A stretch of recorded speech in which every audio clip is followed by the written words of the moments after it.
Magandang araw po sa inyo lahat. Muli tayo po ay magtatalakay ng isang napakatinding paksa na dapat malaman ng lahat. At ito po ay napapanahong mensahe at kasama po ito sa tinatawag nating malakas na sigaw ng ikatlong anghel na dapat malaman ng napakaraming mga tao upang sila po ay maligtas at magtamo ng buhay na walang hanggan. Ang ating pong paksa ngayon ay si Kristo ba ay nag-iisang anak ng Diyos? Ano ba ang nakatagong katotohanan hinggil dito? Tayo po ay nasa tanong at sagot portion at may nagtanong po sa atin na ito po ang sinasabi. Brother Boy, saan mo mababasa na si Kristo ay iniliwal mismo ng Ama? Totoo ba na si Kristo ay nag-iisang bugtong na anak ng Diyos? Ano po ang sabi ng Panginoon? At ito naman po ang ating kasagutan. Ito po ang sabi ng Panginoon. Sa isang aklat po na Christ and His Righteousness, page 21 to 22 ni E.J. Wagoner, at back up by unang Juan 1:14, 1:18, 3:16, 3:18 at unang Juan 4 verse 9. Nang sabi po ay inihahayag ng mga kasulatan na si Kristo ay ang nag-iisang bugtong ipinanganak na anak ng Diyos. Siya ay bugtong at hindi nilikha. May panahon na siya ay nagmula at nanggaling sa Ama, mula sa sinapupunan ng Ama, 1:8:42 at 1:18. Ngunit ang panahon na iyon ay mula sa panahon ng walang hanggan, na walang limitadong pangunawa ang makakaunawa nito, na ito ay sa praktikal ay walang pasimula. Malinaw po, sa aklat na ito ng ating Panginoong Hesus ay ipinanganak o bugtong na anak ng Diyos. At siya po ay nagmula at nanggaling at mula sa sinapupunan ng Ama. At ito po ay naganap mula pa ng panahon ng walang hanggan, na walang limitadong pangunawa ang makakaunawa nito, at ito ay sa praktikal ay walang pasimula. Ang salita pong bugtong sa Tagalog po sa ibang salin po ay tinatawag ito ipinanganak. At ang sabi po sa atin sa Signs of the Times, July 7, 1887 ni A.T. Jones. Ang sabi po, wala sa mga anghel ang sinabihan ng Ama, dahil wala sa mga anghel ang ipinanganak ng Ama. Dahil sila ay mga nilikha ni Kristo, sapagkat nabasa natin na maging ang mga luklukan o mga pagsakop o mga pamunuan o mga kapangyarihan, lahat ng mga bagay ay nilalang niya, at walang anumang bagay na nilalang na hindi niya nilalang. Samantalang ang anak, si Kristo mismo, ay direktang ipinanganak ng Ama. Kaya tinatawag siya na kanyang nag-iisang bugtong na anak. Napakalinaw po rito ang pagkakabanggit na ang ating Panginoong Jesucristo, ang sabi po doon ay direktang ipinanganak ng Ama. Kaya tinatawag siya na kanyang nag-iisang bugtong na anak. Napakaliwanag po ng pagkakabanggit dito sa Signs of the Times, July 7, 1887 ni A.T. Jones. Kaya binabanggit po sa 3:16 na for God so loved the world that He gave His only begotten Son. Binabanggit po rito yung salitang His only, yung nag-iisa na bugtong o ipinanganak na anak. At ang sabi po rito sa Christ and His Righteousness, page 12 ni E.J. Wagoner, totoo na may maraming mga anak ang Diyos, ngunit si Kristo ay ang nag-iisang bugtong o ipinanganak na anak ng Diyos. At sa gayon ay anak ng Diyos sa punto na walang iba noon at sa hinaharap. Ang mga anghel ay mga anak ng Diyos, tulad ni Adan, Job 38:7, Lucas 3:18, 3:38, sa pamamagitan ng paglikha. So yung palang mga anghel at si Adan ay anak ng Diyos pala yun sa pamamagitan ng paglikha. Sila ay nilikha. Ang mga Kristiyano ay mga anak ng Diyos sa pamamagitan ng adopsyon o pag-ampon. Roma 8:14 hanggang 15. Subalit si Kristo ay anak ng Diyos sa pamamagitan ng kapanganakan. Napakalinaw po yan. Na ang ating Panginoong Jesucristo pala ay anak ng Diyos sa pamamagitan ng kapanganakan by birth. At malinaw po sa ating nabasa kanina na ang mga anghel ng Diyos at si Adan, ang paraan kung bakit sila ay naging anak ng Diyos ay sa pamamagitan ng by creation o sa pamamagitan ng paglikha. Ang mga Kristiyano naman o mga lingkod ng Diyos ay by adoption o sa pamamagitan ng pag-ampon. Sapagkat nung magkasala mga tao po, sila po ay naging mga anak ni Satanas.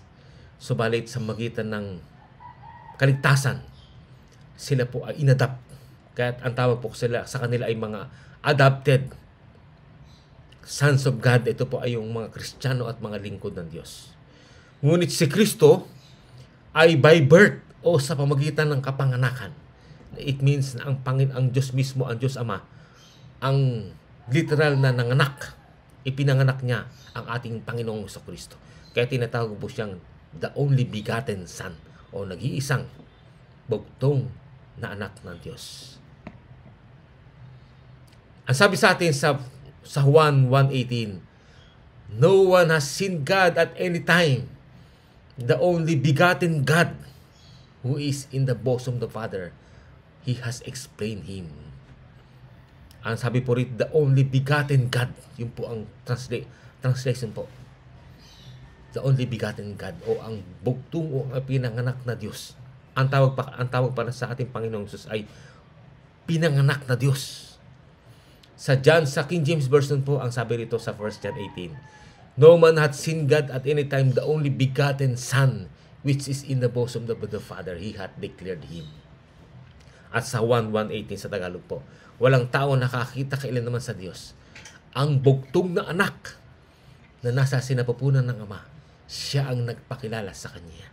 Napakalino po na yung palang translation pala dito ay yung begotten, the begotten Son of God, yung bugtong na anak ng Diyos ay translated pala sa Greek na monogenes theos na ang kapag ita-translate po natin yan ay the only begotten God.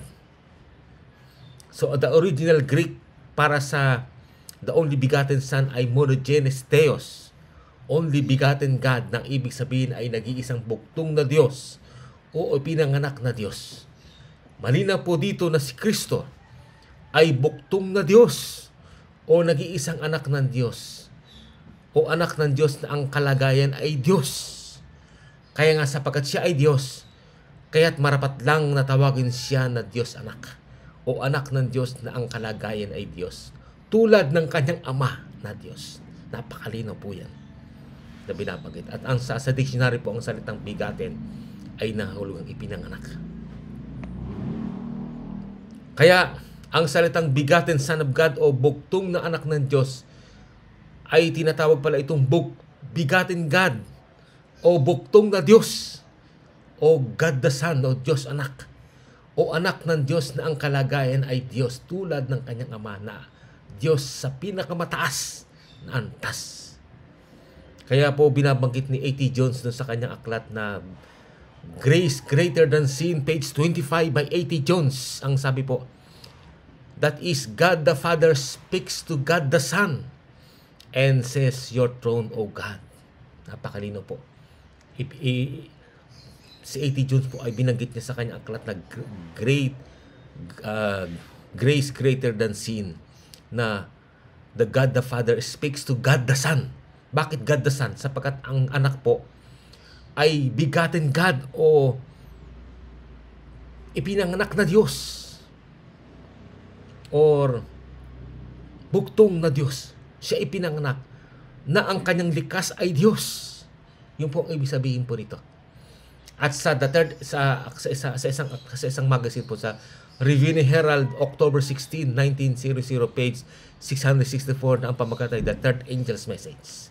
Ang sabi po, the Third Angel's Message embraces Sinai and Calvary, the law of God and the gospel of Christ, God the Father and God the Son. Napakalino po. Binanggit po yung salitang God the Son. And when this message ends, the work of God for the salvation of men, the mystery of God will be finished. So kasama pala sa mensahe ng ikatlong anghel, yung pong God the Father and God the Son. So yung palang anak po ay ang tawag po ay God the Son. Bakit God the Son ang tawag sa kanya? Sapagkat ang kalagayan po ng anak ay Diyos. Nakapantay ng kanyang ama. Yung mismong substance, yung mismong likas ng pagka-Diyos ng ama ay namana at nakuha ng anak ng Diyos na walang iba kundi ang ating Panginoong Jesucristo. Kaya po dito, and when this message ends, yung mensahe ng ikatlong anghel na kung saan kasama po yung mensahe ng God the Father and God the Son. The work of God for the salvation of men, the mystery of God will be finished. At ang salitang monogenes po ay from the Hebrew word na yakid in Hebrew, na ibig sabihin po ay bigaten o one and only. Nag-iisang ipinanganak. At ang theos po ay, ang ibig sabihin po ay God. Kaya yung monogenes theos sa wikang Greek ay begotten God o ipinanganak na Diyos. Yun po ang katangian ng ating Panginoong Jesucristo. Siya po ipinanganak na Diyos. Hindi siya katulad ng mga anghel na nilikha lang at ng tao na nilikha at iba't ibang mga nilang sa buong sangsinukob. Ang ating Panginoong Jesucristo po ay begotten God. Ipinanak siya na ang kanyang likas ay Diyos. At ang kanyang pagka-Diyos po ay kapantay ng kanyang ama. Napakalino po yan na binabanggit sa banal na kasulatan. Ito po ay sa John 1:18.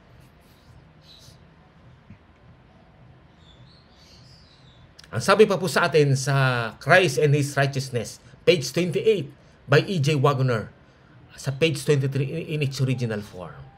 Ang sabi po, Christ is in the bosom of the Father, being by nature of the very substance of God, and having life in Himself. He is properly called Jehovah, the self-existent one. Sa Tagalog po, si Kristo ay nasa sinapupunan ng Ama. Na ang likas ay pinaka-Diyos mismo. Yun po ang likas pala. Ang likas pala ng ating Panginoong Jesucristo ay pinaka-Diyos mismo. At may buhay sa kanyang sarili. Siya ay tinatawag na Jehovah, ang umiiral sa kanyang sarili. Napakaliwanag po na pinapakit mo niya. At sapagkat ang ating Panginoong Jesucristo ay pinaka-Diyos mismo, ang kanyang likas, na namana niya sa kanyang ama sapagkat siya po ay nag-iisang anak. Yung literal o biological na anak ng Diyos ay maliwanag po na si Kristo ay pinaka-Diyos mismo sapagkat siya ay galing sa sinapupunan ng kanyang ama. At siya ay si Jehovah, ang tinatawag na self-existent one. Siya po ay tunay na Diyos, tulad ng kanyang ama na tunay na Diyos. Kaya ang sabi po sa Testimony Volume 6, 166, si Jehovah ay siyang tunay na Diyos at siya ay dapat galangin at sambahin. Napakaliwanag po na ang ating Panginoong Jesus ay tinatawag na Jehovah at si Jehovah ay siyang tunay na Diyos.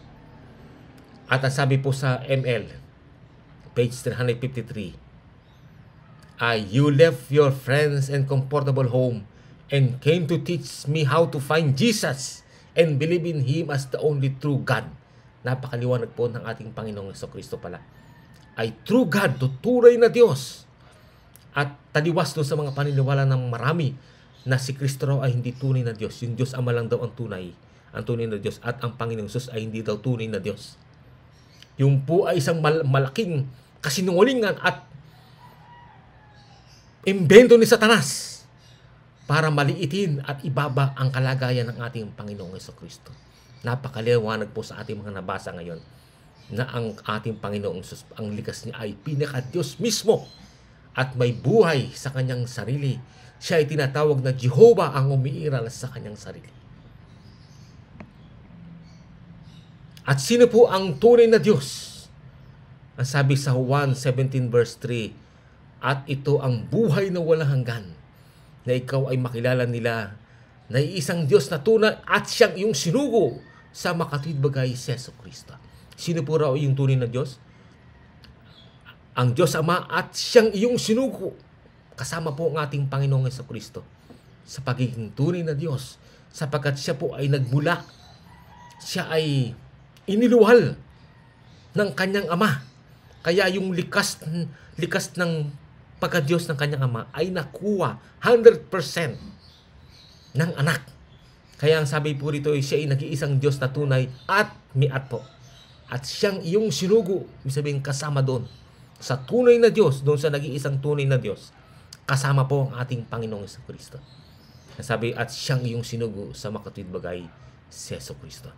At sasabi sa ML page 353 ni Ellen G. White, iniwanan mo ang iyong mga kaibigan at maginhawang tahanan at pumarito upang turuan ako na masumpungang si Jesus at manampalataya sa Kanya bilang nag-iisang tunay na Diyos. Bakit po ang ating Panginoong Jesus ay nag-iisang tunay na Diyos? Sapagkat ang Kanyang pagka-Diyos ay directly galing sa Ama. Kung ang Ama ay tunay na Diyos, ang anak din po ay tunay na Diyos. Sapagkat yung mismong substance, yung mismong sangkap, yung likas ng pagka-Diyos ng Ama ay nakuha ng anak. Siya po yung tinatawag na, yung kung sa atin ay tinatawag na siya po ay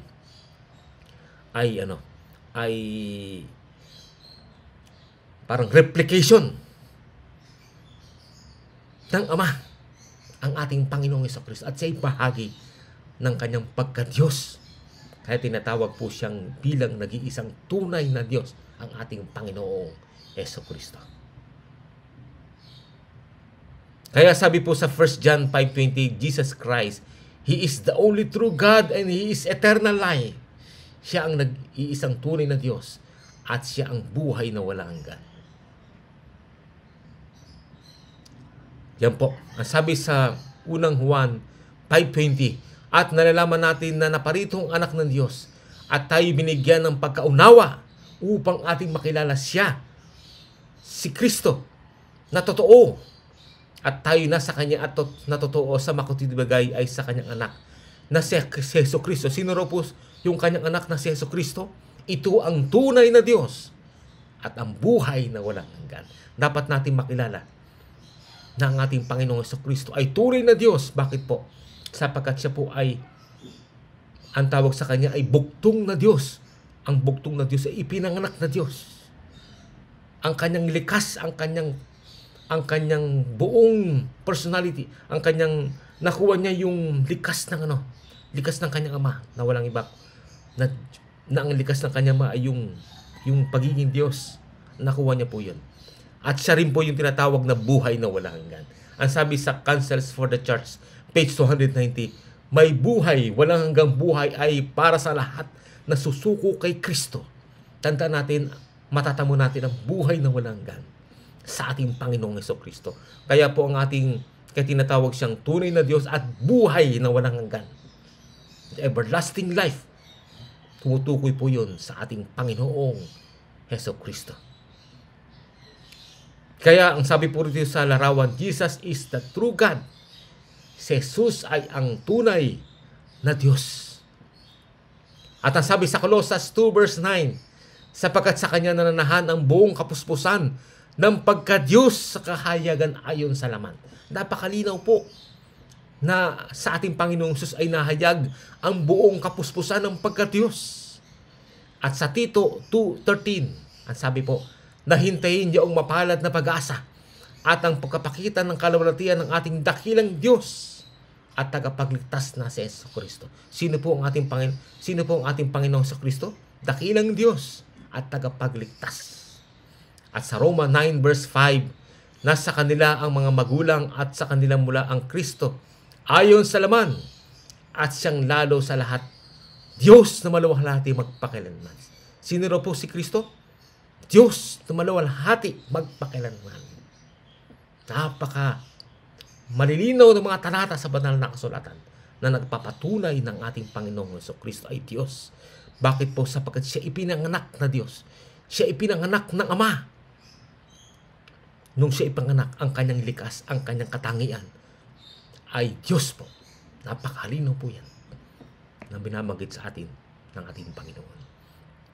Si Kristo po ba ay tunay na Diyos? Tulad ng kanyang Ama na tunay na Diyos? Ano po ang sabi sa Jeremias 10:10-13?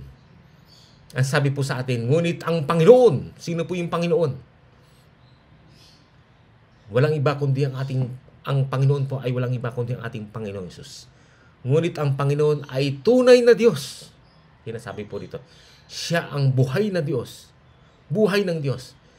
At walang hanggang hari. Sa kanyang puot ay nayayanig ang lupa at hindi matatagalan ang mga bansa ang kanyang galit. Ganito ang inyong sasabihin sa kanila. Ang mga Diyos ay hindi gumawa ng langit at lupa. Ang mga ito ay mga lilipol sa lupa at sa silong ng langit. Kanyang ginawa ang lupa. Sino po yung gumawa ng lupa? Itong Panginoon na siyang tunay na Diyos. Kanyang ginawa ang lupa sa magitan ng kanyang kapangyarihan. Kanyang itinatag ang sanglibutan sa magitan ng kanyang karunungan. At kanyang iniladlad ang langit sa magitan ng kanyang pagkaunawa. Pagka siya'y nag-uutos, may hugong ng tubig sa langit. At kanyang pinailang lang ang mga singaw mula sa mga dulo ng lupa. Siya'y nagpapakidlat para sa ulan at naglalabas ng hangin para sa mga kinalalagyan. Napakaliwanag po rito na binabagit ng ating Panginoong Jesucristo ay tunay na Diyos. At ito palang tunay na Diyos na ito, siya pala ay lumikha ng lahat ng mga bagay. Nilikha niyang sanlibutan. Iniladlad niya ang langit. At siya ang lumikha ng lahat ng mga bagay na nakita dito sa sanlibutan. At sa buong sangsinukob, ang ating Panginoong Jesucristo po ang siyang lumikha nito. At ang sabi po sa atin, sino po itong nagladlad ng langit at lumikha ng sanlibutan? Sa Jeremias 10:10-13 na tinatawag na tunay na Diyos. Ang sabi sa atin sa Desire of Ages 112 at backup by awit 65:16 at 95 verse 5. Nang sabi po ay si Kristo ang naglatag ng mga langit at nagbitin ng mga sanlibutan sa kalawakan ng himpapawid at humugis sa mga bulaklak sa parang. Lakas niya ang naglagay ng matibay sa mga bundok. Ang dagat ay kanya at kanyang ginawa. Napakaliwanag po rito. Sa Desire of Ages, Tagalog 112, napakaliwanag po na si Kristo po ang naglatag ng mga langit at nagbitin ng sanlibutan sa kalawakan. Napakaliwanag po yan. At sabi sa Desire of Ages, Tagalog 384, lahat ng mga bagay ay nilikha ng anak ng Diyos. Mas malinaw pa sa sikat ng araw ang binabanggit po sa Desire of Ages, Tagalog 384. Lahat ng mga bagay ay nilikha ng anak ng Diyos. At baka po yan sa 1:1-3, Hebrew 1:1-4, Colossians 1:15-17, Isaiah 40:25-26, Hebrew 1:8-10 at 1 Korinto 8 verse 6. Ang sabi po sa atin sa Christ and His Righteousness, page 17 by E.J. Wagoner. This one wonderful text, ito po ay sa Colossians 1:15-17, should be carefully studied and often contemplated. It leaves not a thing in the universe that Christ did not create. He made everything in heaven and everything on earth. He made everything that can be seen and everything that cannot be seen. The thrones and dominions and the principalities and the powers in heaven all depend upon Him for existence. And as He is before all things and their Creator, so by Him do all things consist or hold together. This is equivalent to what is said in Hebrew 1:3, that He upholds all things by the word of His power. It was by a word that the heavens were made, and that same word holds them in place and preserves them from destruction. Sa Tagalog po, ito po ang sinasabi. Ang kahangang tekstong ito sa Colossians 1:15-17 ay dapat na maingat na pag-aralan at madalas na pagmuni-munihin. Walang iniwan itong bagay na sa sangsinukob na hindi nilikha ni Kristo. Ibig sabihin, lahat pa lang ng bagay sa buong sangsinukob ay nilikha ni Kristo.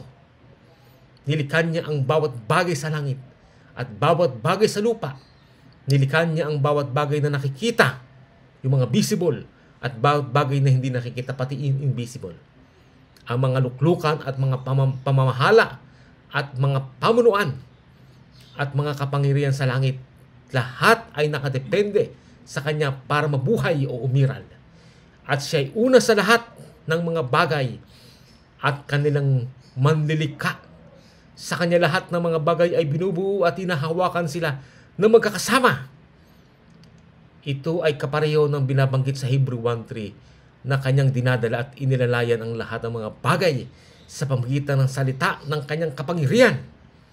Sa pamamagitan ng salita, ang mga langit ay ginawa at ang parehong salita ang umaalalay sa kanila sa kanilang lugar at nagtutustos at nag-iingat sa kanila mula sa pagkawasak.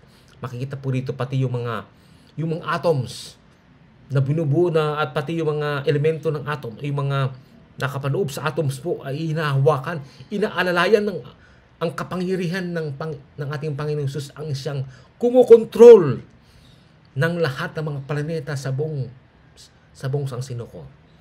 Kasama na rin po yung mga atoms nito. Pati yung mga nucleus at yung mga electrons. Yung electrons na umiikot sa nucleus. Ito po ay umiikot, ito po ay hinuhold dahilan sa kapangyarihan ng ating Panginoong Jesucristo. Ganyan po kapangyarihan, napaka-makapangyarihan ng ating Panginoon, ng anak ng Diyos, sapagkat Siya po ay buktong na Diyos. Siya ay pinanganak na Diyos. Kaya kakaiba po siya, hindi sa katulad ng ibang mga anak ng Diyos. Sapagkat Siya po ay ipinanganak na ang Kanyang likas ay likas na Diyos ang kanyang pagkapanganak.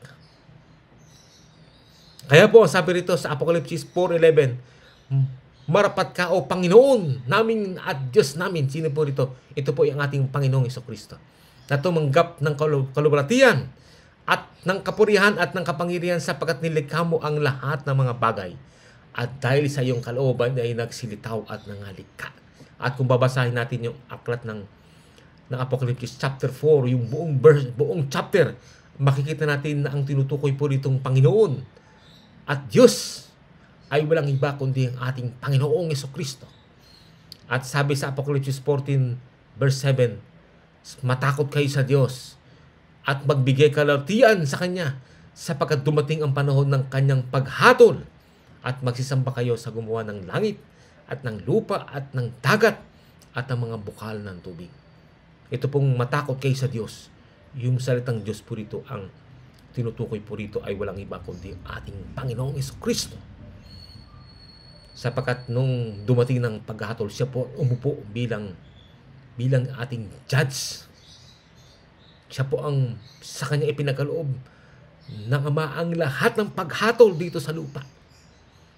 Kaya po siya po yung tinutukoy po din at magsisamba kayo sa gumawa ng langit at ng lupa at ng dagat at ng mga bukal ng tubig, na walang iba kundi ang ating Panginoong Jesucristo, yung mga lumikha na lahat ng mga bagay na yan.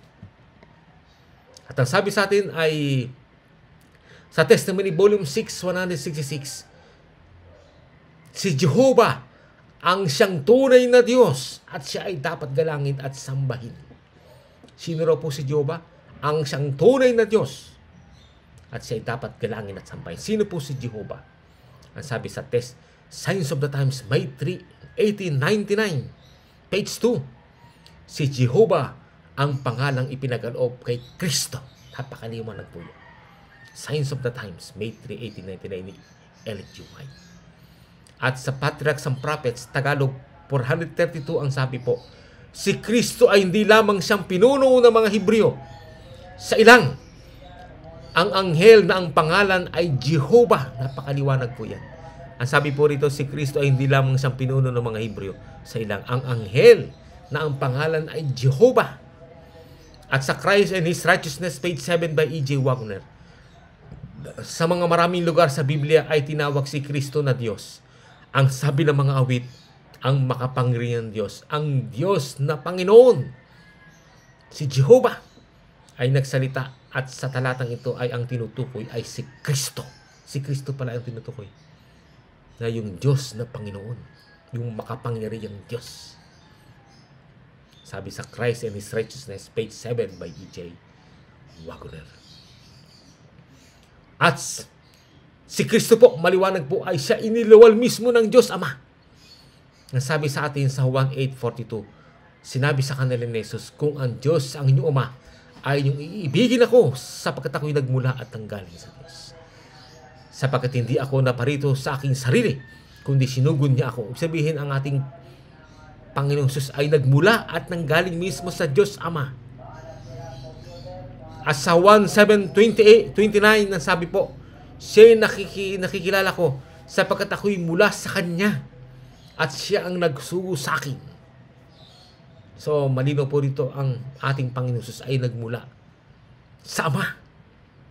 At siya ang Ama rin ang nagsugo sa Kanya. Kaya sabi 1:16-17 na sabi po, ako'y nagbuhat sa Ama. Sa 1:17-8, nagbuhat ako sa iyo o sa Ama. At sa 1:5-26 ang sabi po, sapagkat kung paano ang Ama ay may buhay sa kanyang sarili, ay gayon din namang pinagkalooban niya ang anak na magkaroon ng buhay sa kanyang sarili. Bakit po? Sapagkat siya ay pinanganak, iniluwal mismo ng Ama. Kaya sa pagkakaluwal po niya ay pinagkalooban siya ng Ama, ang anak na magkaroon ng buhay sa kanyang sarili. May sariling buhay po at sa totoo po ang sabi po doon, ang anak po ay tinatawag na prinsipe ng buhay, ang pinagmumulan ng buhay. Sapagkat siya ang lumikha ng lahat ng mga bagay, sa kanya nagpasimula ang buhay. Nakaloob sa kanya ng kanyang Ama, sa magitan ng kanyang pagiging buktong na anak, yung pagkapanganak niya, namana niya sa kanya ang likas ng pagka-Diyos. Napakaliwanag po yan sa mga pinabangkit ng mga talata. At ang sabi po sa atin sa Studies in the Gospel of John, page 3-4 ni E.J. Waggoner, nagagalak tayo na may puspos na katiyakan na si Jesus ay ang nag-iisang buktong na anak ng Diyos, ang kaningningan ng kalulatian ng Ama, ang kamukha ng kanyang persona. So yung pananganak po ay kamukha ng kanyang persona. Kaya nung siya tinatanong ng kanyang mga alagad na ipakita mo sa amin ang Ama, ang sabi ng Panginoong Jesus, kung nakita nyo na ako, ay nakita nyo na ang Ama. Ang ibig sabihin po nun, sapagkat ang Panginoong Jesus pala ay kamukha ng persona ng Ama. Napakalino. At ang ating Panginoong Jesus po ay tinatawag na kaningningan ng kalulatian ng Ama. At ang sabi po dito sa Signs of the Times, May 30, 1895, ni Ellen G. White, ang kumpletong handog ay naisagawa sapagkat gayon na lamang ang pagsinta ng Diyos sa daigdig na ibinigay niya ang kanyang nag-iisang bugtong na anak, hindi anak sa magitan ng paglikha, tulad sa mga anghel, hindi rin bilang anak sa magitan ng pag-ampon, tulad sa mga nagsisising makasalanan, ngunit bilang bugtong o ipinanganak na anak, ang kamukhang larawan ng persona ng Ama, at sa lahat ng kaniningan ng kanyang kamahalan at kaluwalhatian, isa nakapantay ng Diyos sa otoridad, dignidad at makadiyos na kasaktalan. Sa kanya nanahan ang lahat ng kapuspusan ng pagkadiyos. Napakaliwanag po. Isa nakapantay ng Diyos. So, ang ating Panginoong Hesukristo kapantay ng kanyang Diyos Ama. Sa otoridad, sa dignidad at makadiyos na kasakdalan, sa kanya po nananahan ang lahat ng kapuspusan ng pagkadiyos. Napakaliwanag po ng mga talatang yan at siguro hindi na tayo magdududa sa kalagayan ng ating Panginoong Hesukristo. At ang sabi po sa atin sa Review and Herald, July 9, 1895, dahil Ellen G. White po ito, ang walang hanggang Ama, ang isa na hindi nagbabago, ay nagbigay ng kanyang nag-iisang buktong na anak na hiwalay mula sa kanyang sinapupunan, na siya na ginawang kamukhang larawan ng kanyang persona, at isinugo siya na bumaba sa lupa upang iyayag kung gaano kadakila o kalaki o kalawak na inibig niya ang sangkatawan.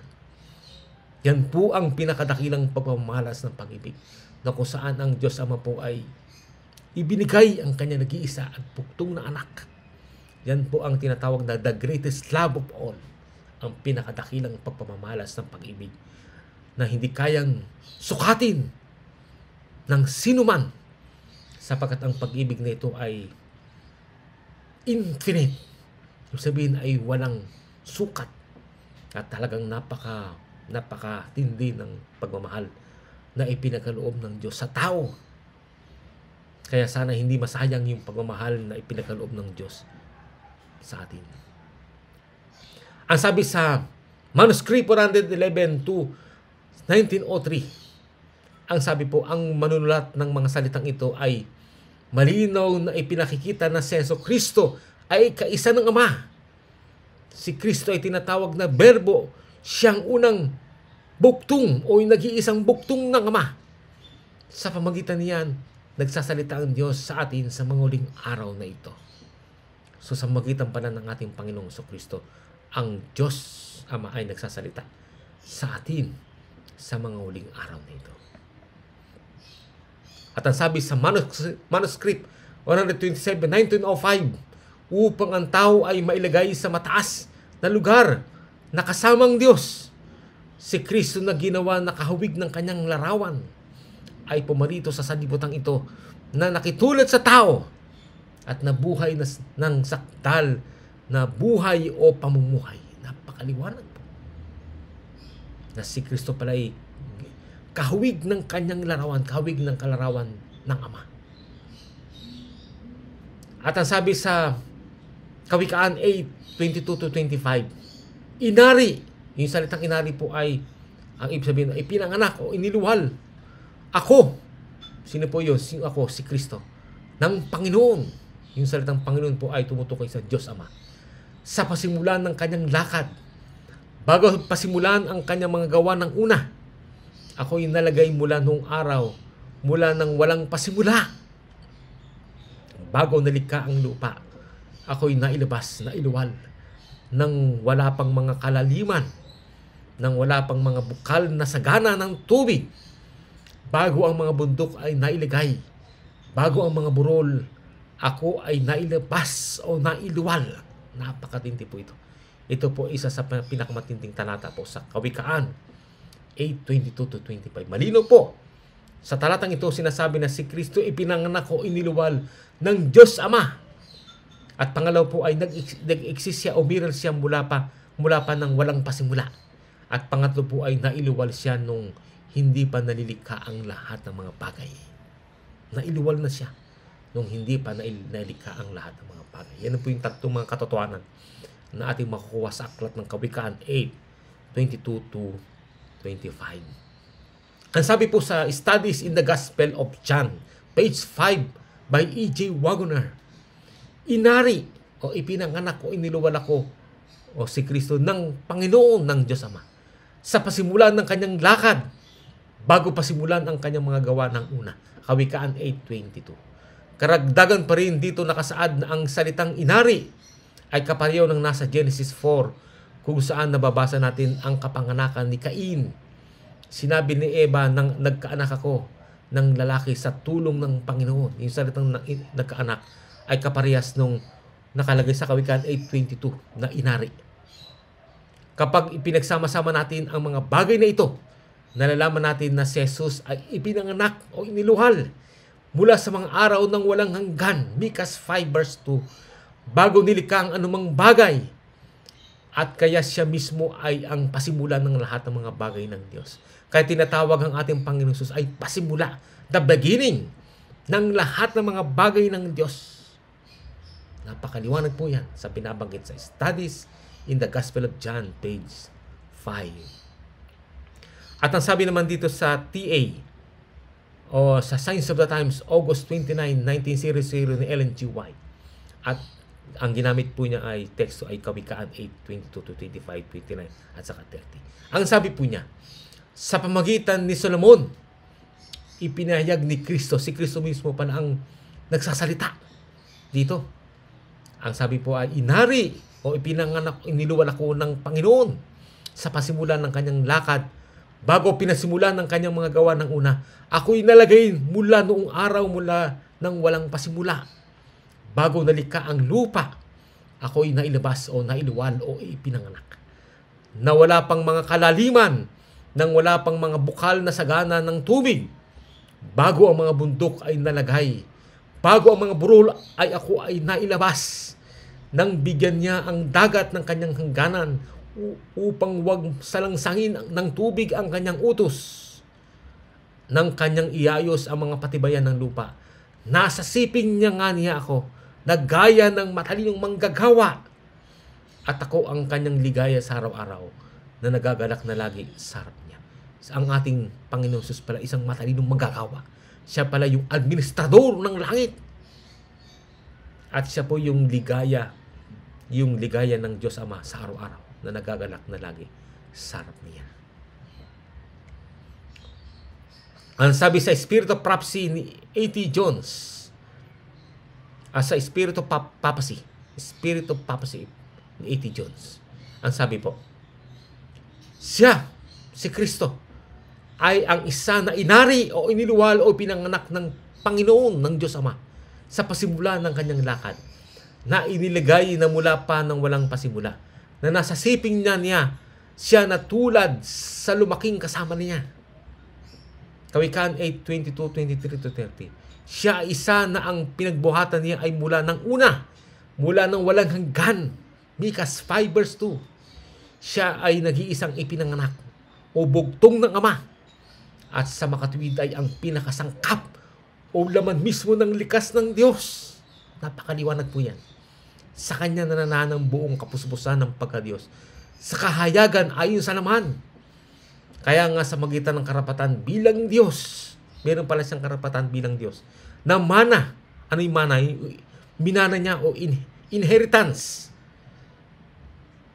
Na mana niya ay dala niya mula sa Ama ang pangalan ng Diyos. Kaya dala pala ng Panginoon Jesus ang pangalan ng Diyos, sapagkat siya ang tagapagmana. Minana niya ang lahat ng mga katangian ng kanyang Ama. Yan po sa 1:3-16, Colossians 2:9, Hebrew 1:4-8. Sa ganito, si Kristo ay sa katunayan, sa pamamagitan ng makalangit at walang hanggang karapatan, ay isa sa Diyos, kapantay ng Diyos. Isa sa Diyos siya at kapantay ng Diyos. Napakaliwanag po ng binabanggit po yan. Sa isang aklat ni A.T. Jones na may pamagat na The Spirit of Prophecy. Malinaw po na si Kristo ay literal at nag-iisang bugtong na anak ng Diyos Ama. Ipinanganak siya ng Ama mula pa sa panahon ng walang hanggan. Ayon sa Kawikaan 8:22, si Kristo ay iniluwal o pinanganak ng Ama mula pa sa panahon ng walang hanggan. At sa talatang 30, siya ay nasa siping ng Ama, na gaya ng matalinong manggagawa o bilang administrador ng sangsinukob o prime minister ng sangkalangitan. At si Kristo ay ang kanyang ligaya araw-araw na nagagalak na lagi sa harap niya. Malinaw po na si Kristo ang kaligayahan ng Ama mula pa sa panahon ng walang hanggan.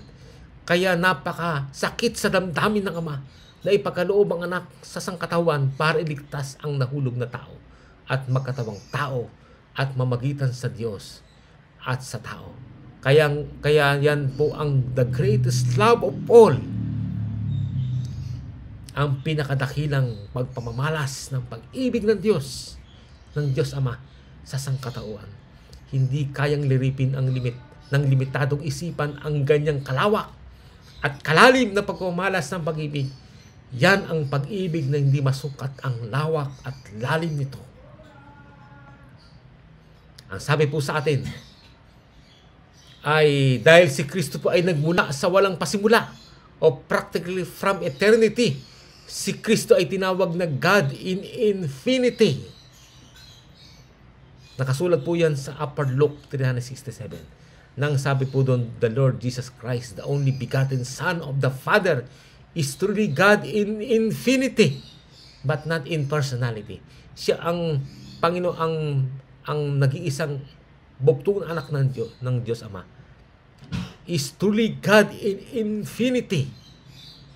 At ang sabi sa 1 SAT, page 65, God's infinity is so much higher than we are that it is impossible for man to comprehend the mystery of godliness. Napakaliwanag po. Bagamat ang Father and Son each have personality, magkaiba po ang personalidad ng Ama at saka Anak. Dalawang personalidad po yan. At ang banal na Espiritu rin po ganun din po. Sa Evangelism 617, ang sabi po, the Holy Spirit has a personality. Sa kanyang sariling personalidad. Ay pinapakita po sa atin na the begotten Son of God is truly God in infinity. Diyos na walang hanggan. Kaya ang kanyang pinagmulan pala ay mula sa walang hanggan. Sapagkat yung pagka-Diyos na kanyang nakuha, na kanyang namana sa kanyang Ama, yung pagka-Diyos na yun ay Diyos na walang hanggan.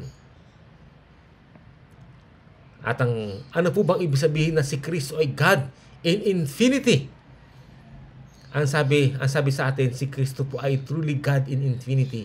Ang ibig sabihin po nito ay dahil si Kristo ay begotten God o bugtong na Diyos na ang likas niya ay tunay na Diyos o sangkap o substance mismo ng Diyos Ama. Kaya po siya ay mula sa eternity or infinity. Kaya po ang ibig sabihin ng sabihin ni Kristo na ako at ang Ama ay iisa sa 1:10:30. Kaya sa Signs of the Times, November 27, 1893, ganito po ang binabanggit. As Jesus said, I and my Father are one. The words of Christ were full of deep meaning as He put forth the claim that He and the Father were of one substance, possessing the same attributes. Sa Tagalog po, sinabi ni Jesus, ako at ang Ama iisa. Ang mga salita ni Kristo ay punong-puno ng malalim na kahulugan, habang kanyang inaangkin na siya at ang Ama ay isang sangkap na nagtataglay ng mga parehong katangian. Isa yung kanilang pagka-Diyos. Kung ang Ama ay tunay na Diyos, siya rin po ay tunay na Diyos. Ibig sabihin, yung sangkap nila, they have the same substance.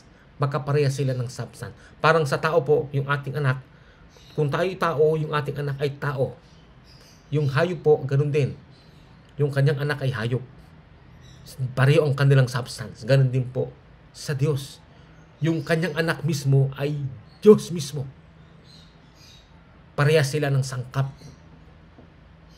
Yun po ang ibig sabihin po nito. Kaya sinabi niya sa 1:10:30, I and my Father are one. Ano po ibig sabihin po nito? Sa YI, Youth Instructor, sa December 16, 1897, ito po ang sabi. Mula sa walang hanggan, mayroon kumpletong pagkakaisa sa pagitan ng Ama at ng Anak. Sila ay dalawa. Gayunman ay magkatulad sa pagiging Diyos at lahat ng katangian. Yun po lang ibig sabihin. Dalawa sa individualidad. Gayunman isa sa diwa at sa puso at karakter. Ang ating Panginoong Hesus pala, ang Ama at saka Anak po ay dalawa na magkatulad sa pagiging Diyos at lahat ng katangian. Dalawa sa individualidad o sa personalidad. Dalawa sila. Gayunman isa sa diwa, sa puso at sa karakter. Kaya pansinin po natin, sapagkat ang Ama ay mula sa walang hanggan, gayon din ang Anak ay mula sa walang hanggan dahil sa taglay niya ang parehong katangian ng pagiging Diyos. Sa English po ay ito ang ibig sabihin. Truly the Son substance originates from His Father, and that substance is the same age as His Father, an age with no beginning. Kaya po si Kristo ay bugtong na anak o anak ng Diyos o Diyos anak o anak ng Diyos sa pamagitan ng kapanganakan. Napakalinaw po yan. Na yung the Son's substance originates from His Father, and that substance is the same age as His Father, the age with no beginning. At ang sabi po sa atin sa Upper Luke, dito po sa binabanggit kanina sa Upper Luke 10:67, na the Lord Jesus Christ, the only begotten Son of God, is truly God in infinity but not in personality. Ano po ibig sabihin yan? Ang salitang God in infinity or infinite God ay kalagayan sa pagka-Diyos ng Ama. Kaya ang pagka-Diyos ni Kristo ay tulad ng pagka-Diyos ng Ama bilang suporta sa terminong monogenes theos o yung tinatawag na buktong na Diyos.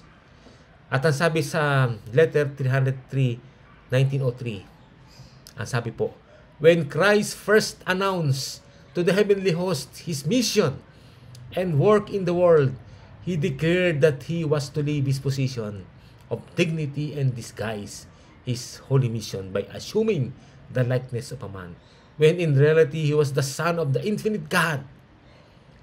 And when the fullness of time was come, He stepped down from His throne of highest command, laid aside His royal robe and kingly crown, and clothed His divinity with humanity, and came in this earth to exemplify what humanity must do and do in order to overcome the enemy and to sit with the Father upon His throne. Dito po malinaw na binabagit na ang Diyos Ama ay infinite God ang tawag.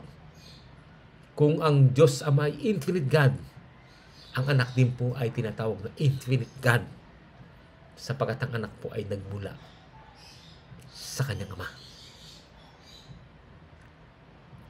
Ang nasabi po sa letters, sa Tagalog po, letters 303, nang unang ibalita ni Kristo sa kubo ng langit ang kanyang misyon at gawin sa sanlibutan, inihayag niya na iiwanan niya ang kanyang posisyon ng dignidad o karangalan at magbabalat kayo ng kanyang banal na misyon sa pagitan ng pagkakatawang tao.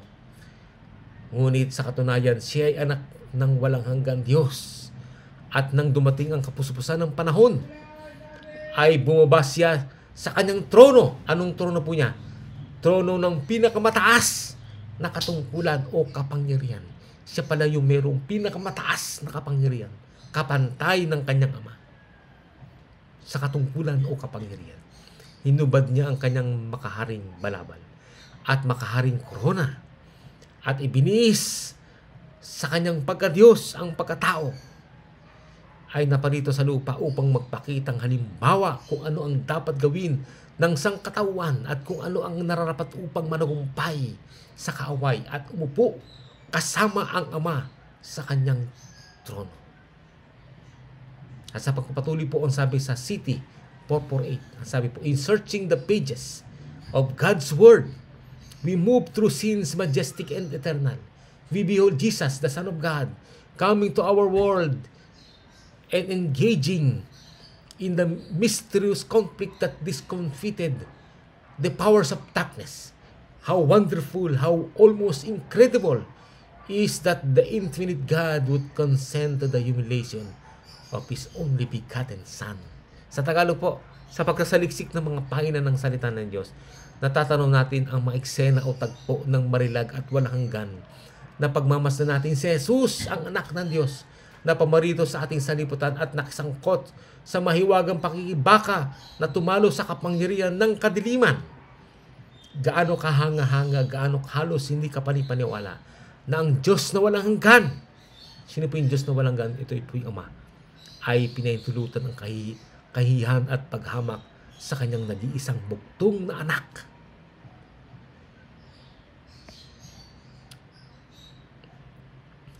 At sa isang aklat po sa Patriarchs and Prophets, page 35, the coveting the glory with which the infinite Father had invested His Son, this Prince of Angels, Lucifer's aspired to power that was the prerogative of Christ. Malino po na ang Ama ay infinite God o yung tinatawag na God of Infinity. Nang sabihin ng lingkod ng Diyos na si Kristo ay God in infinity o infinite God, ay pinakilala lang niya na si Kristo ay kapantay ng Diyos Ama sa pagiging Diyos. Kasi pareho sila ay God of Infinity o infinite God. Ito po is sumusuporta sa katagang monogenes theos na buktong na Diyos. Sa puntong ito, ang Diyos Ama ay infinite God at ang anak ay infinite God din. Pareho silang walang hanggang Diyos. Kaya nga nabanggit sa Biblia na si Kristo ay nagmula sa walang hanggan o existed from eternity. Ang sabi sa isang aklat po sa FLB, page 46, si Kristo ay talagang Diyos at sa pinakamataas na antas, siya ay kasama ng Diyos mula pa sa walang hanggan. Ang Diyos ng lahat. So ang Diyos Ama po, ang tawag po sa Diyos Ama ay Diyos ng lahat. Mapalad magpakailanman. Ang Panginoong Jesucristo, ang makalangit na anak ng Diyos, ay umiral pa ng walang hanggan. So ang Panginoong Jesus pala umiral mula pa ng walang hanggan. Isang hiwalay na persona, ngunit kaisa ng Ama. Siya ay ang nakahigit na kalortian ng langit. At siya ang kumander ng mga intelihensya ng langit. At ang sinasambang pinagpupugay ng mga anghel ay tinatanggap niya bilang kanyang karapatan. So, makikita niyo po dito, ang anak ng Diyos pala ay umiral mula pa ng walang hanggan. At ang isa pa pong katotohanan ay siya isang hiwalay na persona, ngunit kaisa ng Ama. Siya ay nakahigit ng kalulatian ng langit. Siya yung tinatawag na the majestic glory ng heaven. At hindi lamang po yan, siya ay commander ng intelihensya ng langit. Siya yung pinakapinuno, pinaka-commander ng buong sangsinukob. At ang sinasambang pinagpupugay ng mga anghel ay tinatanggap niya bilang kanyang karapatan. Ganyan po katindi ang katangian, ang characteristics ng ating Panginoong Jesucristo. At hindi natin dapat anumang aral na ibinababa ang ating Panginoon at ibinabaksak ang Panginoong Jesus. Yan po ay aral ng mga demonyo. Huwad na aral. Lahat ng mga aral na ibinabaksak, ibinababa ang ating Panginoong Jesucristo. Sapagkat malino po na binabanggit dito po na si Jesus ay Diyos sa pinakamataas na antas tulad ng pagka-Diyos ng Ama. At sabi sa Signs of the Times, April 8, 1889 by E.J. Wagner, ang sabi po dito, ang katanungan ay, ano naman pong ibig sabihin na si Kristo is not God in personality? Sinagot po rito, ang sabi po, Jesus is the only begotten Son of God. He was begotten, not created. He is of the substance of the Father. So that in His very nature, He is God. And since He is so, it pleased the Father that in Him should all the fullness dwell. Colossians 1:19. While both are of the same nature, the Father is first in point of time. He is greater in that He had no beginning, while Christ's personality had the beginning. Yung palang ibig sabihin kung bakit binabanggit na ang ating Panginoon Jesus is not God in personality. Sapagkat, ang sabi po rito, while both are of the same nature, the Father is first in point of time. He is also greater in that He had no beginning, while Christ's personality had a beginning. Tingnan natin po sa Tagalog.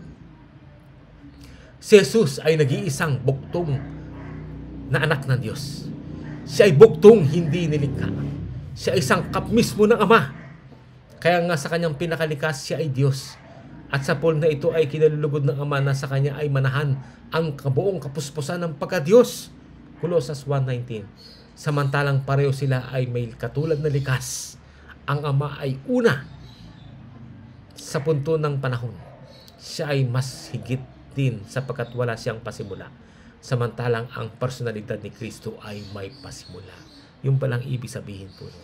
Kaya nga binanggit po ng ating Panginoon Jesus na mas dakila, higit na dakilang Ama kaysa sa akin. Naging dakila po siya sa punto pala ng panahon. Na ang Ama po ay masigit din sapagkat siya ay walang pasimula. Yung sa kanyang in terms of personality. Samantalang ang personalidad ni Kristo ay may pasimula. So ang may pasimula po yung personality ng ating Panginoong Jesucristo ay may pasimula. Subalit yung pagiging Diyos ng ating Panginoong Jesucristo ay walang pasimula. Sapagkat yung kanyang pagiging Diyos ay yung pinakasangkap mismo ng Diyos Ama. Yung pinakasangkap mismo ng Diyos Ama, yung kanyang pagka-Diyos, yun po ang walang pasimula. Napakalino po. Kaya sabi sa Evangelism 613, the Father and each have a personality. At ito po ang ay nahulugan ng Ama, the Father is first in point of time. Or the Father existed first, no beginning, before the Son existed. The beginning. Kaya po ang Panginoong Jesus ay tinawag the beginning. Ang Ama ay walang pasimula in terms of personality. Ang anak naman po, si Kristo, ay pasimula ng bawat bagay o may pasimula sa personalidad. At ang sabi po rito sa studies in the book, The Gospel of John, page 5 by E.J. Waggoner, He is the beginning of everything.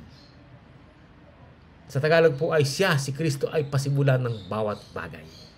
Kasi in terms of personality po, ang Panginoong Jesus ay may pasimula. In terms of personality. Kasi sabi po rin, siya, si Kristo ay pasimula ng bawat bagay. At ang sabi po sa atin sa studies in the book of Romans, page 5, ang sabi po doon, before anything was created, and that He Himself is the beginning of all the ways of God. He is the image of the invisible God, the firstborn or head of all creation. He is the beginning of everything. Yun po ay nakasulat sa studies in the book of The Gospel of John, page 5 by E.J. Waggoner. Sa Tagalog po, bago nilikha ang bawat bagay at siya mismo ay ang pasimula ng lahat ng mga daan ng Diyos. Siya ay ang larawan ng hindi nakikitang Diyos, ang panganay o pinuno ng lahat ng nilikha. Napakaliwanag po ng binabangkit sa sulat. Sa studies in the book of John, page 5 by E.J. Waggoner. Kaya po, si Kristo po ay walang pasimula sa pagiging Diyos, sapagkat ang kanyang pagiging Diyos ay pareho ng pagka-Diyos ng Ama. Ngunit may pasimula sa personalidad, sapagkat nauna ang kanyang Ama. Yan po ang ibig sabihin ni Ellen G. White na Christ is truly God in infinity, but not in personality. Sana po ay naging malinaw po sa inyo yung quotation ni Ellen G. White sa Upward Look, kung bakit niya binabanggit na Christ is truly God in infinity, but not in personality. Kaya po, pansinin po natin, malinaw po na ang pagiging Diyos ni Kristo ay walang pasimula, sapagkat siya ay monogenes Theos o bugtong na Diyos. Ang kanyang pagiging Diyos ay sangkap o bahagi mismo ng Diyos Ama. Subalit sa personalidad, si Kristo po ay may pasimula. Ang Ama ay walang pasimula. Kaya nga sabi po sa 1:14 verse 28, sapagkat ang Ama ay lalong dakila kaysa akin, sabi ng ating Panginoong Hesus.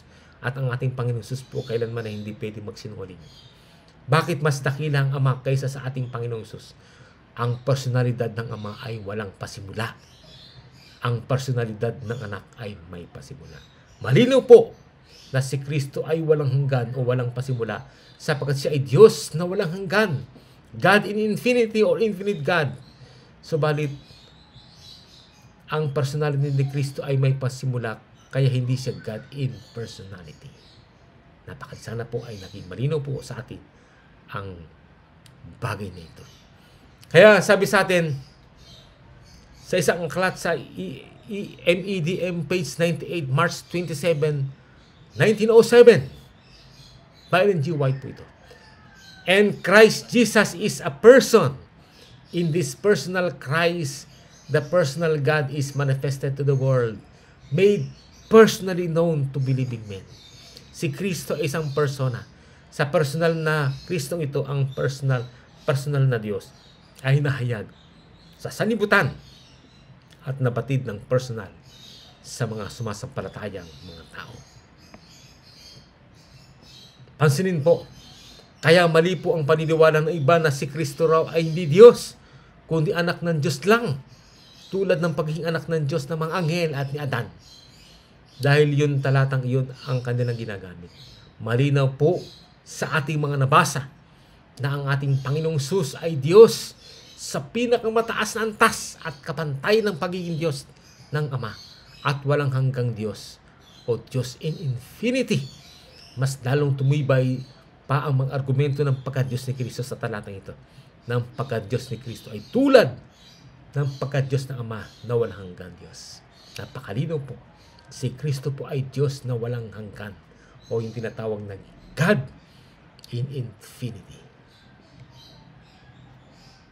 Ang sabi po sa atin sa our High Calling, page 12 by Ellen G. White po ito. Ang pag-ibig ng Diyos sa sanlibutan ay hindi nahayag dahil ipinadala niya ang kanyang anak, kundi dahil minahal niya ang sanlibutan. Kaya ipinadala niya ang kanyang anak sa sanlibutan. Ng pagka-Diyos na nabihisa ng pagkatao ay maantig ang sangkatawan, samantalang ang pagka-Diyos ay umahawak sa pagka-Diyos, bagamat lumikha ng kasalanan ng malaking look. Bagamat lumikha ang kasalanan ng malaking look sa gitna ng tao at ng kanyang Diyos, ang kabutihang loob ng Diyos ay nagaloob ng panukala upang lagyan ng tulay ang malaking look na iyon. At ano ang material na ginamit niya? Ang bahagi niya mismo, ang ningning ng kalwalhatian ng Ama, ay pumarito sa sanlibutan, na lahat ay pinalanta at nasira ng sumpa at sa kanyang sariling makalangit na ugali. Sa kanya mismong makalangit na katawan ay iniugnay ang sangkatuan. Ang mga dungawan ng langit ay nabuksan at ang mga ambon ng makalangit na biyaya sa nagpapagaling ng mga batis ay pumarito sa ating pinadilim na sanlibutan. So, ang Panginoong Jesus pala ay tinatawag na yung mismong makalangit na katawan, yung sangkap, yung substance na katawan ng ating Diyos Ama na tinataglay ng anak. Yun po ang umugnay sa tao, na iniugnay ang sangkatawan. Ang halimbawa po dito ay nang iandog ni Abraham ang kanyang anak na si Isaac. Inutusan siya ng Panginoong Hesus na ihandog ang kanyang anak para masubukan siya kung kaya niya ihandog ang kanyang anak. Ang leksyon na makukuha natin dito ay ang hiwaga ng pagtubos. Ay ipinakita rito kung gaano kamahal ng Diyos ng Diyos Ama ang sanlibutan, na ibinigay niya ang kanyang nag-iisa at lubos na minamahal na anak at lubos na kinalulugdan para ialay sa ikaliligtas ng sangkatuan. Dito po ang sabi sa Signs of the Times, May 3, 1899, paragraph 8 to 10. Habang nakatayo si Abraham na hawak-hawak ang kutsilyo upang sundin ang Diyos, ay ang kanyang kamay ay natigilan, sabi po. At narinig niya ang tinig ng nagsasabi, huwag mong pagbuhatan ng kamay ang bata. At huwag kang gumawa ng anumang bagay sa kanya, sapagkat talastas ko ngayon na ikaw ay natatakot sa Diyos, sa paraang hindi mo itinanggi sa akin ang iyong anak, ang iyong bugtong na anak. Si Isaac pala ay tinatawag na bugtong na anak ni Abraham, sapagkat siya po ay nag-iisang anak kay Sarah. Kaya tinawag din pong bugtong na anak si Isaac, sapagkat si Sarah po ay isa lamang yung kanyang anak kay Abraham, na walang iba kundi si Isaac. Ang nakatatakot na pangyaring ito ay pinagawa kay Abraham para makita niya ang karawan ni Kristo at madama ang dakilang pag-ibig ng Diyos sa sanlibutan, na napakalaki na upang itaas ito mula sa pagkasira. Ay binigay ng Diyos ang kanyang nag-iisang bugtong na anak, na isang nakakahiyang kamatayan. Natutunan ni Abraham ang dakilang leksyong hinggil sa Diyos, na kailanman ay pinakaloob sa mortal na tao. Ang panalangin niya ay makita niya si Kristo bago siya mamatay. Ay sinagot, nakita niya si Kristo, nakita niya lahat na maaring makita ng mortal na tao at mabuhay. Sa pamamagitan ng lubos na pagsuko ay naunawaan niya ang tanaw pininggil kay Kristo na ipinakaloob sa kanya. Ipinakita sa kanya na sa pagkakaloob ng kanyang nag-iisang bugtong na anak upang iligtas ang mga makasalanan mula sa walang hanggang pagkawasak, ang Diyos ay gumawa ng lalong higit at mas kahangahangang paghahandog kaysa maaring magawa ng tao kailanman. Napakaliwanag po. At ang pinaka-example po nito ay yung pinakita halimbawa ni Abraham, na kanyang inihandog yung kanyang nag-iisang anak, yung kanyang bugtong na anak, nag-iisang anak niya kay Sarah. Napakalino po yun. Ay pinagawa sa kanya na upang makita ni Abraham yung kung gaano katindi yung pagmamahal ng ating Panginoon, ng ating Diyos sa sanlibutan.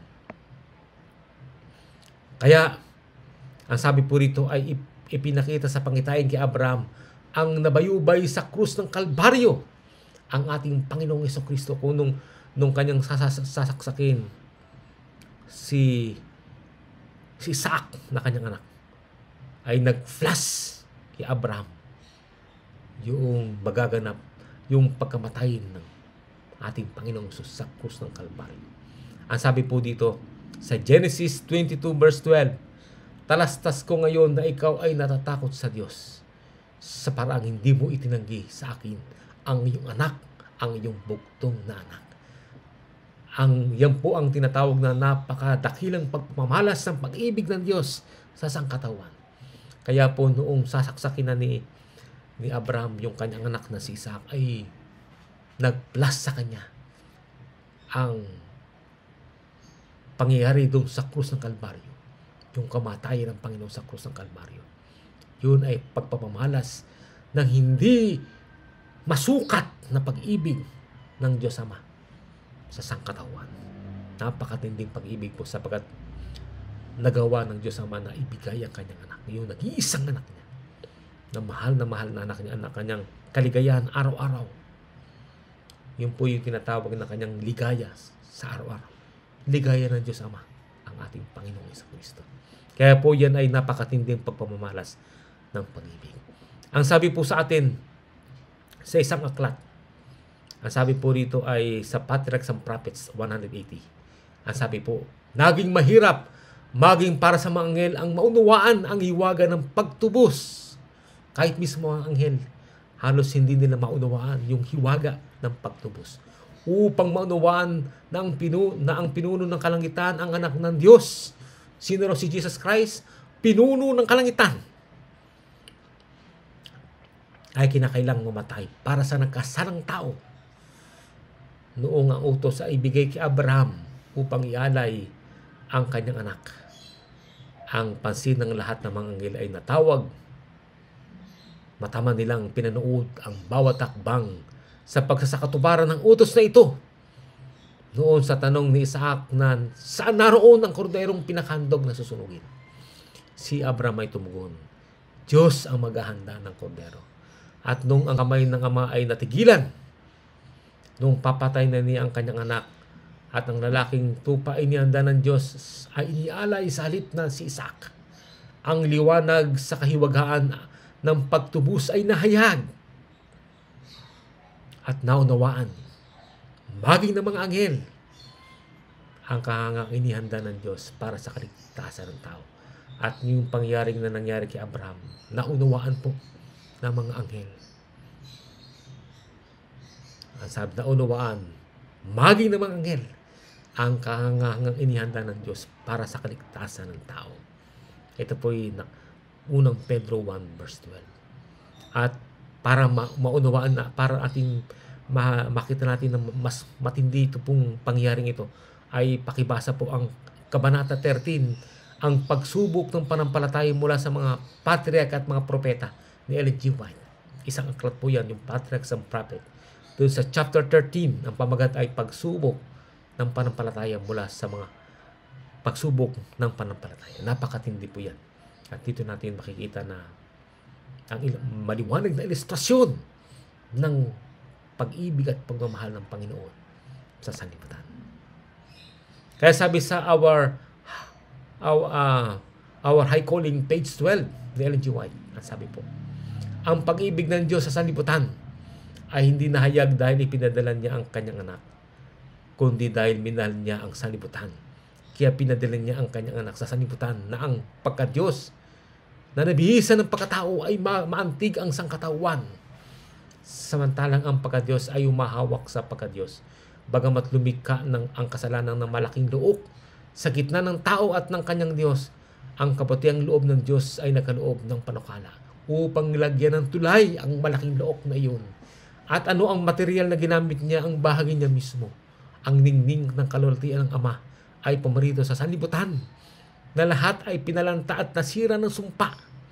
At sa kanyang sariling makalangit na ugali, sa kanyang mismong makalangit na katawan, ay iniugnay ang sangkatawan ang mga dungawan ng langit ay nabuksan at ang mga ambon ng makalangit na biyaya sa nagpapagaling ng mga batis ay pumarito sa ating pinadilim ng nasanlibutan. Napakaliwanag po. Napakatindi ng talatang pong ito sa Our High Calling page 1. At ang sabi po sa atin, sa talata ito ay si Kristo ay bahagi o sangkap mismo ng Ama. Ang kanya mismong makalangit na katawan, ang nag-iisang literal na anak ng Diyos, Ama, na mula sa kanyang sinapupunan. Napakatindi po ito. At nasabi po rito sa Juan 10:30, ako at ang Ama ay isa. Sabi po rito. Sinabi ni Jesus, ako at ang Ama ay isa. Ang mga salita ni Kristo ay punong-puno ng malalim na kahulugan. Habang kanyang inaangkin na siya at ang Ama ay isang sangkap na taglay ng parehong katangian.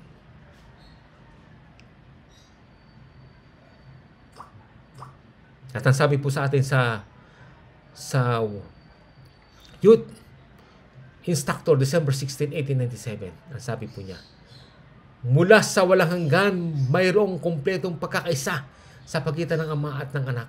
Sila ay dalawa, gayon man ay magkatulad. Dalawa sa individualidad, gayon man isa sa diwa, sa puso at sa karakter. At ang sabi sa 1:10:30-33, ako at ang Ama ay isa. Nagsitampo tuloy ng mga bato ang mga Hudyo upang siya ibatuhin. Sinagot sila ni Jesus, maraming mabubuting gawa na mula sa Ama ang pinakita ko sa inyo. Alin sa mga gawang iyon ang binabato niyo sa akin?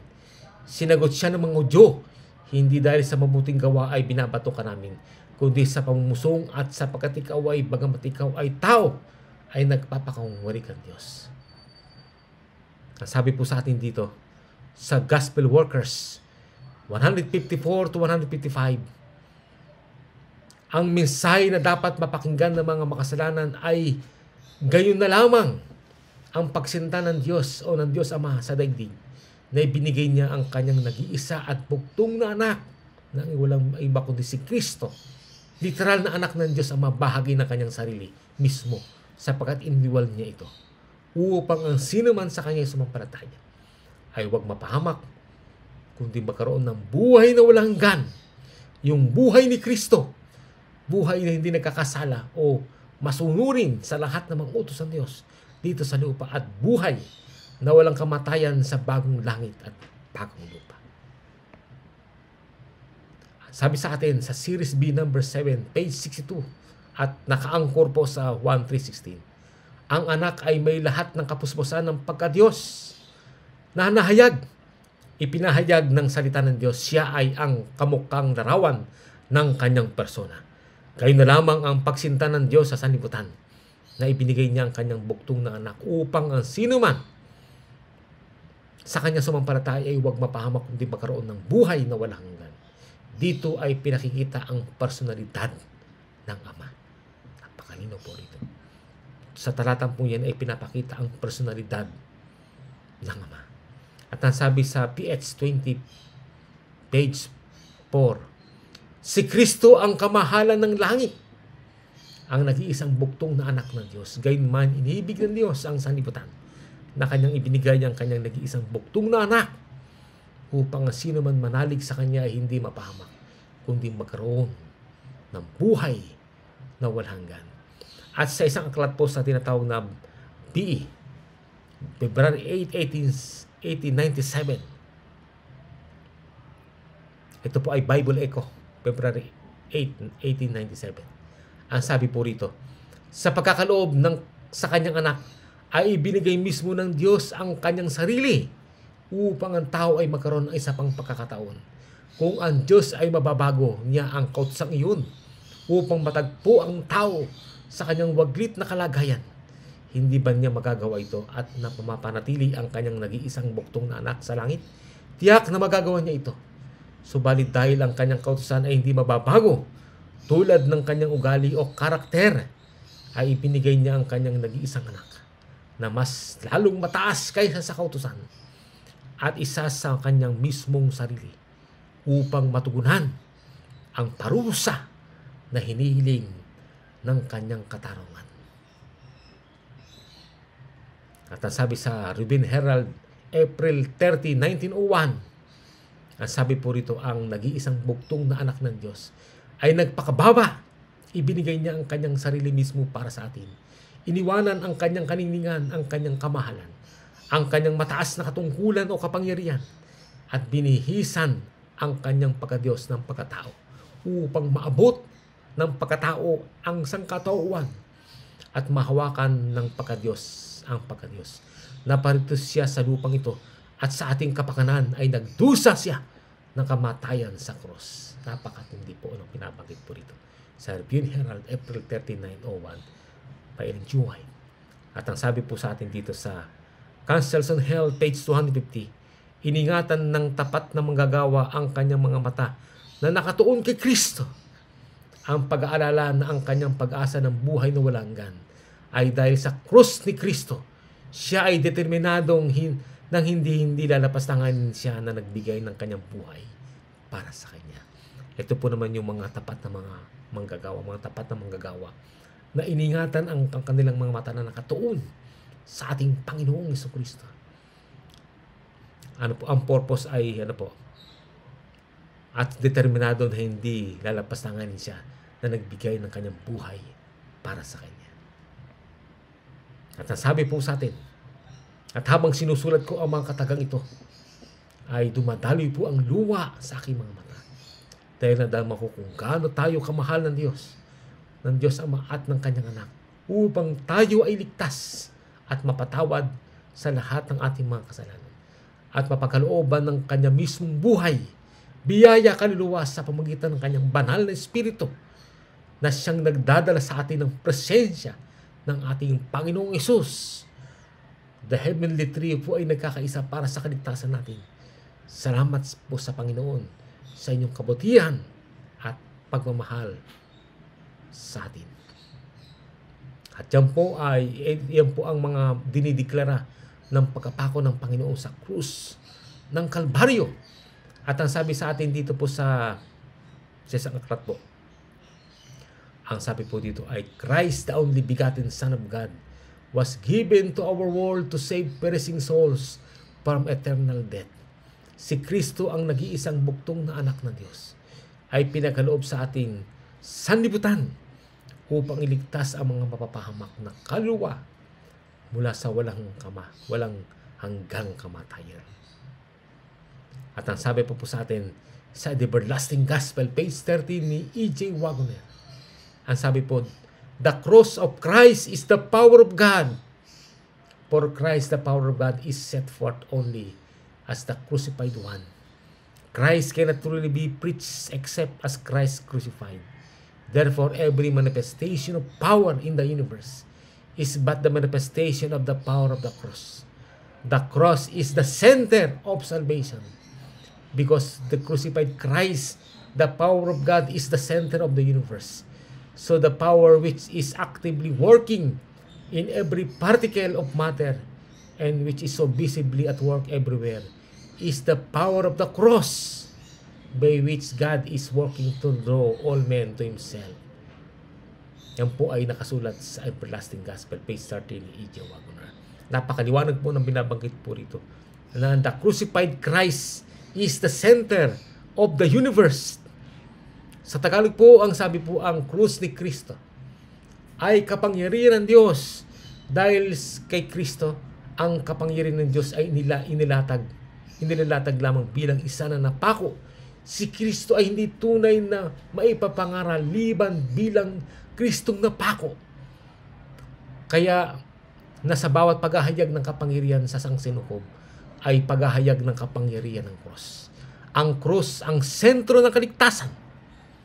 Sapagkat ang napakong si Kristo, ang kapangyarihan ng Diyos, ay sentro ng sangsinukob.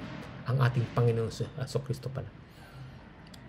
Ang kapangyarihan ng Diyos ay siya pala yung sentro ng sangsinukob ng buong universe. Kaya ang kapangyarihan na aktibo na gumagawa sa bawat particle ng matter at lubos na nakikita sa bawat lugar ay kapangyarihan ng krus, kung saan ang Diyos ay gumagawa para palapitin ang lahat ng mga tao sa kanyang sarili. Sana po, at sa pinakahuling teksto pong ito ang sabi po sa atin, The Everlasting Gospel, page 30 ni E.J. Wagner, ang krus ang sentro ng kaligtasan, sapagkat ang napakong si Kristo ang kapangyarihan ng Diyos ay sentro ng sangsinukob. Napakalino po ng ating Panginoon sa Kristo na ay ang kapangyarihan ng Diyos. Ang sentro ng sangsinukob ng buong universe. Siya ay tinatawag na pinuno ng sangkalangitan, ang commander ng heavenly intelligences. Siya po ang tinatawag nating the Prime Minister o ang administrator ng langit at napakarami pang katawagan. At siya mismo ay tinatawag na God in Infinity, Diyos na walang hanggan. Ang kanyang pagka-Diyos ay tulad ng kanyang Ama. At siya ang nag-iisang bugtong na anak ng Diyos, na ang kalagayan ay Diyos. At napakarami pang mga katotohanan ng ating nalaman sa pagtalakay ng mga nabanggit natin. Sana po ay maging malinaw po sa atin ang mataas na kalagayan ng anak na walang ibang kundi ating Panginoong Jesucristo. At karapat-dapat lang po siya na ating itaas, itanyag, luwalhatiin at ibunyi. At karapat-dapat lang siya na siya ay ating pagmasdan, siya ay ating sampalatayanan, pagtiwalaan at sundan saan man siya pumarito. Salamat sa inyong walang sawang pakikinig. At sana po ay ang ating po na pag-aralan ngayon ay nagbigay sa inyo ng kalakasang espiritual at nagpatibay ng lubusan sa inyong pananampalataya at pananalig sa ating Panginoong Jesucristo. Salamat po at pagpalain.